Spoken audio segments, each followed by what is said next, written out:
வணக்கம். நான் ரஞ்சனி. கதைக்களத்துக்கு உங்களை அன்போடு வரவேற்கிறேன். வாங்க கதைகளுக்குள்ளே பயணிப்போம். முனுசாமி ஒரு வியாபாரி. அவனுடைய விளம்பரம், வியாபாரம் எல்லாமே தனி மாதிரி தான் இருக்கும். மித்தவங்க கை எதிர்பார்த்து அவன் பிழைக்க மாட்டான். தானே உழைச்சி சம்பாதிக்கணும்னு விரும்புகிறவன். அவனுக்கு உதவியாளன்னு யாரும் தேவை கிடையாது. அந்த முட்டாய்க்கார முனுசாமி உலகத்து எதிர்கால பிரஜைகளாகிய குழந்தைகள் தான் அவனுக்கு வாடிக்கையாளர்கள். மிட்டாய் பாட்டை பாடிக்கிட்டு போகும்போது அந்த விளம்பரத்தை பார்த்து குழந்தைகள் எப்படி கவர்ந்து வரும் அப்படின்னு நினச்சிக்கிட்டே போயிட்டுருக்கான். பள்ளிக்கூடங்களை பற்றிய விஷயங்கள் எல்லாமே அவனுக்கு தெரியும். படிப்பை பற்றி கிடையாது. அந்த சங்கர செட்டியார் தெருவில் மேற்க பார்த்து இருக்கிற சிகப்பு பள்ளிக்கூடத்தில் 100 பிள்ளைங்க படிக்கிறாங்க. அதில் 50% பேர் பெண் குழந்தைகள் அப்படின்ற கணக்கு எல்லாமே அவனுக்கு தெரியும். எல்லாமே தன்னோட சொந்த அனுபவத்தில் அவன் உணர்ந்து கற்றுக்கிட்டது. சரியாக 9 மணிக்கு தன்னோட மிட்டாய் தட்டோட பள்ளிக்கூடத்து வாசலில் போய் நிற்பான். 10:30 11:30 மணி போல் வியாபாரம் நடக்கும். அப்பால் கொஞ்சம் வெளி வியாபாரத்துக்கும் கவனிக்க புறப்படுவான். வெயில் 108 டிகிரி அடித்தாலும் சரி, அவனுடைய மிட்டாய் உருகி போனாலும் சரி, அவனுடைய முயற்சி மட்டும் உருகவே உருகாது. 1 மணி அடிப்பதற்கு 5 நிமிஷத்துக்கு முன்னாடியே பள்ளிக்கூடத்துக்கு வாசலில் வந்து நின்றுடுவான். குழந்தைகளுக்கு அது சாப்பாடு நேரம். 1லேருந்து 2 மணி வரை அவன் வியாபாரம் நல்லா முடுக்காக நடக்கும். 2:30 மணிக்கு மறுபடியும் நகர்வலம் போவான். கிடைச்ச மட்டும் லாபம்னு தெருவாக வந்து சுற்றுவான். சரியாக 4 மணிக்கு பள்ளிக்கூட வாசலில் திருப்பியும் ஆஜராவான். பிள்ளைகள் 4:30 மணி அடித்ததும் பள்ளிக்கூட சிறையிலேருந்து வெளில வருவாங்க. போகிற போக்கில் வாயில் அடக்கிக்கிட்ட ஒரு வெங்காயம் மிட்டாயோ ஒரு தேங்காய் மிட்டாயோ வாங்குவாங்க. முனுசாமி ஒரு நாள் முழுசும் ஒரே பள்ளிக்கூடத்துலேயோ இல்லை வேறு பள்ளிக்கூடத்துக்கோ மாறி மாறி கூட போய் வியாபாரம் செய்வான். எப்படியோ சாயங்காலத்துக்குள்ளே அவனுக்கு எட்டனா காசு வேணும். அதிலும் தம்படிகள் தான் முக்கால்வாசி கிடைச்சிடும். அதை எடுத்துகிட்டு வீட்டுக்கு போவான். முனுசாமிக்கு இந்த வியாபாரம் நிரந்தரமாக நடந்துட்டு தான் வந்துச்சு. குழந்தைகளுக்கு லீவு நாள் வந்துட்டால் மட்டும் அவனுக்கு வியாபாரம் மந்தமாக போயிடும். அன்னைக்கு அலைச்சலுக்கும் அதிகமாக இருக்கும். வியாபாரத்துக்கு லீவு விட முடியுமா என்ன? வயிற்றுக்கு வேணால் லீவு கொடுக்கலாம். பிச்சை சோட்டில் சனி புகுந்தார் மாதிரி அப்படின்னு சொல்லுவாங்க இல்லையா? இந்த வியாபாரத்தில் போட்டியும் வந்துச்சு. முனுசாமி முட்டாய் மட்டும் செஞ்சு வியாபாரம் செய்கிறதுல பழைய லாபத்தை அவனால் பார்க்க முடியல. புதுசாக சரக்குகள் அவன் விற்க ஆரம்பித்தான். கடலை உருண்டை, எள்ளு உருண்டை, மாங்காய் கீற்று இதெல்லாம் அவன் தட்டில் இடம் பெற்றுச்சு. ஞாயிற்றுக்கிழமைகளில் தன் வீட்டிலையே ஒரு வாரத்துக்கு தேவையான எல்லா மிட்டாய்களையும் செய்வான். அவனுக்கு அவன் மனைவி துணையாக இருப்பாள். அவர்களுடைய அன்புக்கு அடையாளமாக ஒரு ஆண் குழந்தையும் பிறந்து வளர்ந்துட்டு வந்துச்சு. பள்ளிக்கூடத்தில் கோடை விடுமுறை தொடங்கிடுச்சு. பள்ளிக்கூடம் இல்லாத இந்த நாட்களை அவன் ரொம்பவே வெறுத்தான். குழந்தைகளுக்கு விடுமுறை அப்படின்றது தூக்கத்தை போல் ரொம்ப ஓய்வை கொடுத்துச்சு. முனுசாமிக்கோ அது ரொம்ப எரிச்சலை தான் கொடுத்துச்சு. அவன் வாழ்க்கையில் நிச்சயமாக குறிப்பிட்ட காலங்கள் கண்டமான காலங்கள்லாம் அவன் நினச்சிப்பான். அதில் ஒன்று இந்த பள்ளி விடுமுறை நாட்களும் உண்டு. மற்ற நாள்லாம் அவனுக்கு ரொம்ப வேகமாக ஓடுற மாதிரி இருக்கும். ஆனால் இந்த விடுமுறை நாட்கள் மட்டும் ரொம்ப அவனை கஷ்டப்படுத்தும். அந்த காலங்களில் வெயில் ரொம்ப அதிகம். அவன் அலைச்சலும் அதிகமாச்சு. சாயங்காலம் வீட்டுக்கு வரும்போது அவன் உள்ளம் வதங்கி உடலும் வதங்கி வருவான். எப்படியோ இந்த வருஷத்தோட கோடை விடுமுறை கழிஞ்சிருச்சு. இன்னும் 1 வாரம்தான் பள்ளிகள் திறக்கிறதுக்கு. கடன் வாங்கியாவது மிட்டாய்க்கு தேவையான பண்டங்கள்லாம் வாங்கணும்னு யோசிச்சு வச்சுட்டு இருந்தான். அதுக்குள்ளே அவனோட மனைவி தான் வேலை பார்க்குற வீட்டிலேருந்து 2 ரூபா கடனாக வாங்கிட்டு வந்தா. அதை வச்சு பலகாரம் செய்கிறதுக்கான எல்லா பொருட்களையும் வாங்கிட்டு வந்துட்டாங்க. முனுசாமி குழந்தைக்கு 2 வயசு ஆகுது. எதை பார்த்தாலும் வாயில் போட்டு ருசிச்சு பார்க்குற பருவம். ஆனால் அதுக்கு மிட்டாயில் சிந்தினதை கூட கொடுக்க மாட்டான். அவனுக்கு அந்த மனசு வரவே வராது. மிட்டாய் தின்னும் அந்தஸ்து அதுக்கு இல்லைன்னு சொல்கிறது ஒரு காரணம். 2வது, அதுக்கு மேலே டெய்லி பழக்கிட்டோம் அப்படின்னா திரும்பி வந்து அந்த குழந்தை மிட்டாய் கேட்கும், அது தொந்தரவாயிரும் அப்படின்னு நினச்சிட்டு முனுசாமி அந்த குழந்தைக்கு கொடுக்கவே மாட்டான். ஆனாலும் குழந்தைக்கு இந்த காரணங்கள்லாம் தெரியாதே. அது டெய்லியும் வந்து அப்பா மிட்டாய் அப்படின்னு சொல்லி சினுங்கும். உதைத்தான் அப்படின்னு சீறி விழுவான் முனுசாமி. மற்ற குழந்தைகளிடம் இனிமையாக பேசி வியாபாரம் செய்கிறவனுக்கு தான் குழந்தைகிட்ட பிரியமாக இருக்கணுன்றது தெரியவே இல்லை. அவனுக்கு அந்த குழந்தையோ தன் அதிகாரத்துக்கு அடங்கி போகக்கூடிய ஒரு குட்டி அடிமைன்னு நினச்சிட்ருக்கான். அவன் அப்படி உண்மையிலே நினைக்கிறானோ இல்லையோ, அவனோட ஏழ்மை நிலை அவனை அப்படி ஆக்கிடுச்சு. குழந்தைக்கு என்ன தெரியும், அதுக்கிட்ட வல்லுன்னு உளறியே அப்படின்னு அவன் மனைவி கேட்பா. போடி கழுத, இவனுக்கு முட்டாய் இல்லாமல் தான் குறைஞ்சி போச்சா அப்படின்னு சொல்லி உருமுவான். அட பாவி, குழந்தைக்கு கொடுக்காம என்னத்தை சேர்த்து வச்சுட்டோம் அப்படின்னு அவன் மனசுக்குள்ளேயே முனகுவா. குழந்தை இருவருக்கும் நின்றுட்டு அழுகும். அந்த அழுக தாயோட வயிற்றையே கலக்கும். அப்பா கண்ணில் தீப்பொறி உண்டாக்கும். ஆனாலும் குழந்தைய அவன் அடிக்க மாட்டான். அவ்வளோ தூரம் முரண்டனா அவன் போயிடலை.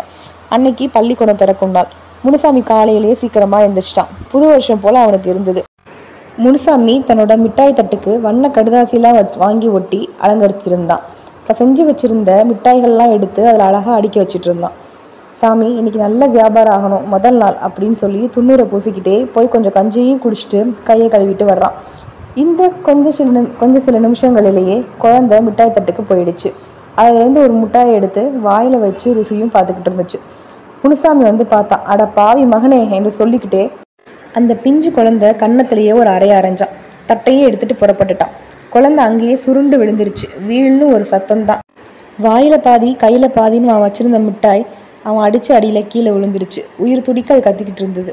அவனோட தாய் ஓடி குழந்தைய தூக்குறா, வாரி எடுத்து வச்சுக்கிறா. அட பாவி, ஒன்று அடிக்க இந்த மனுஷனுக்கு எப்படிதான் மனசு வந்துச்சுன்னே தெரியலையே அப்படின்னு அழுகுறா. அவளோட உள்ளம் படபடக்குது, தேகம் பதறுது. அவள் ஏழையா இருந்தா என்ன, தாயோட இருதயத்துல ஏழைன்னு பணக்காரன்னு வித்தியாசமே இருக்காதே. முனுசாமி வேக வேகமா போயிட்டு இருக்கான். இன்னைக்கு காலைல அபிஷேகனம் மாதிரி அந்த பாவி மகன் இதில் கையை வச்சுட்டானே, தரிதர கை பட்டு விட்டதே, இன்னைக்கு வியாபாரம் எப்படி ஆகுமோ அப்படின்னு அவன் உள்ள சிந்திச்சுட்டே போயிட்டு இருக்கான். அடுத்தபடியா என்ன இருந்தாலும் குழந்தை அப்படி அடிச்சுட்டு திரும்பி பார்க்காம கூட வந்திருக்க கூடாது அப்படின்னும் அவன் மனசுக்கு தோணுது. அதுக்கு ஒன்று கொடுத்தாதான் என்ன குறைஞ்சி போயிடுவியா அப்படின்னு அவன் மனசாட்சி கேட்குது. குழந்தைக்கு இடம் கொடுக்கக்கூடாது, மகாராஜா வீட்டு குழந்தையானாலும் அடக்கி தான் வைக்கணும் அப்படின்னு இன்னொரு மனசு அவனை சொல்லுது. இப்படியே யோசிச்சுக்கிட்டு மிட்டாய் தட்டை தூக்கிக்கிட்டு போயிட்டு இருக்கான். திடீர்னு முனுசாமிக்கு எதிர ஒரு பெரிய கார் வேகமாக போயிட்டு இருக்கு. சட்டுன்னு அவன் ஓரமாக ஒதுங்குறான். அங்கே இருந்த ஒரு பெரிய கல் அவனை தடுக்கி விட்டுடுது. படார்னு கீழே விழுந்தான். கார் அவனை தாண்டி போயிடுச்சு. அவன் தலையில் இருந்த மிட்டாய் தட்டு பக்கத்தில் இருந்த சாக்கடையில் விழுந்துடுச்சு. முண்டாசு ஒரு புறம் மணியும் விழுந்து கிடந்தது. முனுசாமி எந்திரிச்சான். கார்காரனை வாயில் வந்தபடி திட்டினான். முண்டாசையும் மணியையும் எடுத்துக்கிட்டான். மிட்டாய் தட்டை பார்த்தான். மிட்டாய் எல்லாமே சாக்கடையில் கிடந்துச்சு. தட்டை மாத்திரம் எடுத்தான். எந்த கல் தன்னை தடுக்கி விட்டதோ அந்த கல் மேலே உட்கார்ந்தான். நல்ல வேளையாக உடம்புல எந்த காயமும் படலை. ஆனால் அந்த உள்ளத்துல தான் காயம் பட்டுச்சு.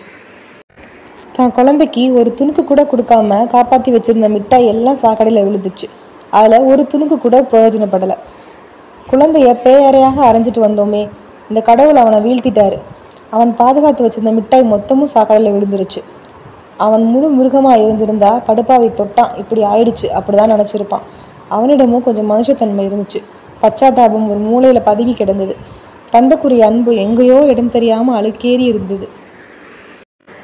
அந்த சாக்கடன்ற தீர்த்த கரையில் தன்னை தண்டிச்ச கல்லாசனத்தில் உட்கார்ந்து உள்ளத்தை திறந்து பார்த்தபோது அவனுக்கு ஞானோபதேசம் கிடைச்சிது. மங்கி பொதிஞ்சு போய்ந்த இயல்புகள் மலர்ந்தன. மனிதத்தன்மை, பச்சாதாபம், அன்பு எல்லாம் புறப்பட்டுச்சு.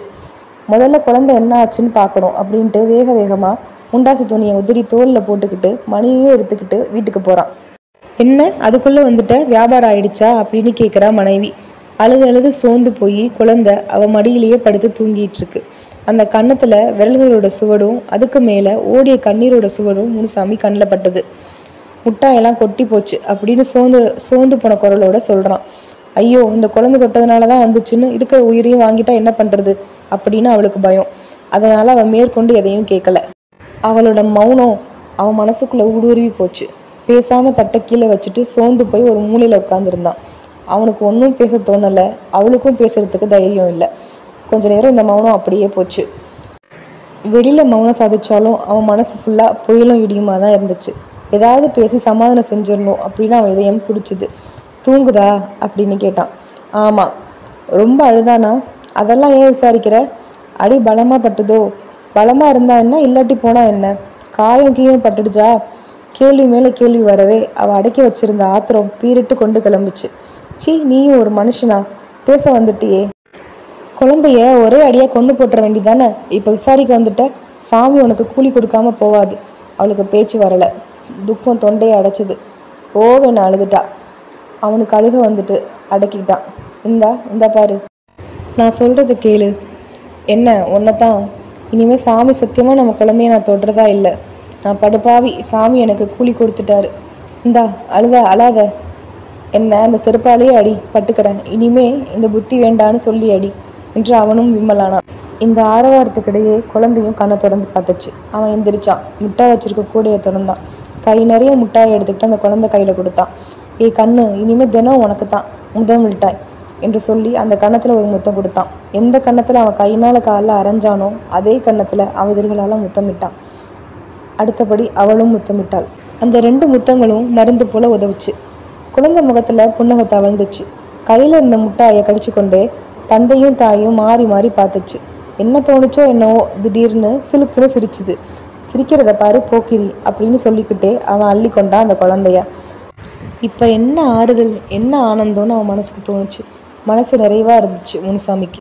இதோட கதை நிறைவடைகிறது. இது கீவா ஜெகநாதன் அவர்கள் எழுதிய மிட்டாய்க்காரன் அப்படின்ற சிறுகதை.